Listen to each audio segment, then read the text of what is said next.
Seven. Zvataugwa nhasi kuti kune muprofita wakaenda kudenga ukadzoka.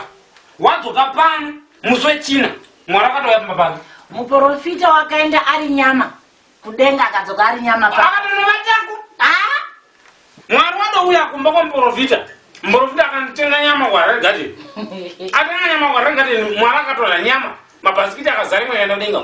Ezo nyama ndo nyama yakati. Nyama nyoro. Iyo zvarongo kwa he takataura zvengochani. Takataura mwari akatsamwa zikaiti. Kwai akatomira nemusoro mwari.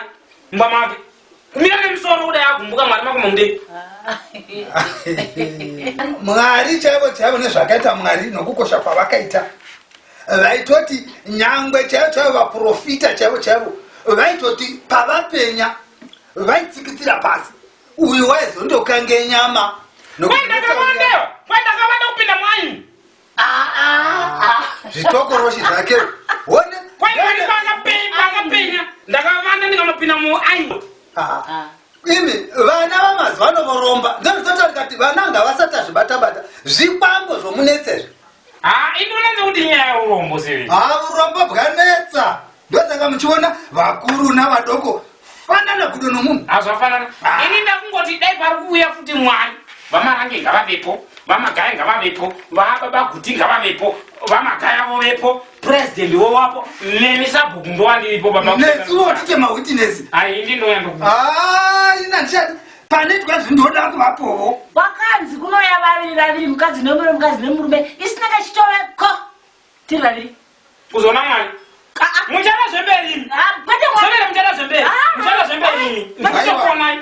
Kana mwari ari wenyu bvachinda ndi masabhuku chine munoona mwari wacho. Inini handichadi. Mwari anza kuuya kwaHarare. Mwari hakuna. Mwari akuya. Mwari ndo munhu wese. Hakuna mwari. Mwari ndo munhu wese michisare kuno ndinokudza. Mwari weHarare. Tinotenda ikoko kumusangano wacho uyu. Mwari weHarare. Ndikurambira ndebe kuti ima mufa kunoona mwari ndina kumutaura naye. Kundoona mwari wacho. Makabatana mukapanana zvivoko Mwari ndo mwari vaviri. Zvichemo zvomurai. Chere zvikauya sati azvigamuchiri zvikamundiswa makavanda ndai. Zvina mwari wenyu. Samurira ndina president kai. Amen. Kosara timunamata muno. Mwari watakanamata kare. Regai vaende musaenda sabhuku. Imami ndikukuuya. Ndatikotoro. Munonovunzwa mubvunzo umwe navamagaya kana navamwasha. Mutadza kupindura. Vapinda konguva ivana. Ndagara kwa ndito. Handi vakuru vanofamba naJesu here. Handi vakuru vanofamba naJesu vakatonzi vanofange varipo. Kinati wakatotaura nafundisa kuti dai dzai vakuru vanofamba naJesu vange varipo pono yeMwari. Mwana munhu lo. Ende wangu ndinotomunamata pano. Mai muchasara. Iyo zokirati ndinotomusara munongoti pamangonzwa pano. Ndendoriko vakuru vanofamba naJesu vanenge varipo. Wokamukanyebe wachiwana zvekuno kumaruzeva. Zvomanya moyo kuno. Handi wakanzochema. Waye wava pamutoko yande pamutoko. Mucha. Mwari wapagutu. Pagutu. Kubinga mwari. Tari yapera mari dzebhazi nekutera mwari. Kwanzi mangwana wakubinga. South Africa. Ezodanza abudira mugungwa vanhu vanonorodiwa. Kunowirama titorwa nemaziwo makuru ayamashana. Ndani mwari amuchinda yemurombozi. Akatara vamwe muchinda hana chaanacho. Kana mafuta anogwinya hana. Ndipe nyama iyo. Mwari wamadzidzo. Ndipe nyama iyo. Ndipe nyama iyo yetendera. Mwari dzacho dzinoshayiwa. Dzakatenera. Dzakatosvika pane munhu zina zvinotosesa. Zvasaka vanhu vashamba vanhu nokunotora makwene. Uchabudikisa vanhu makwene. Taura zvenyu. nyama yamabhasikiti. Wakandipa vadzidzi vacho.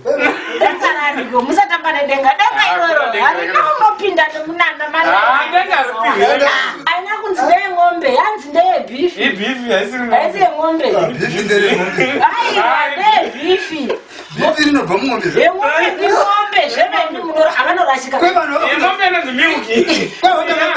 Kwavangakambeke kumwero. Hamuna kubvunza. Una masuto echimanje manje. Zvinoda kubvunza iko kwake kuHarare. Handichaenda. Rekona zhu. Nekona. Angakachena. Akakasimira. Nekona zhu.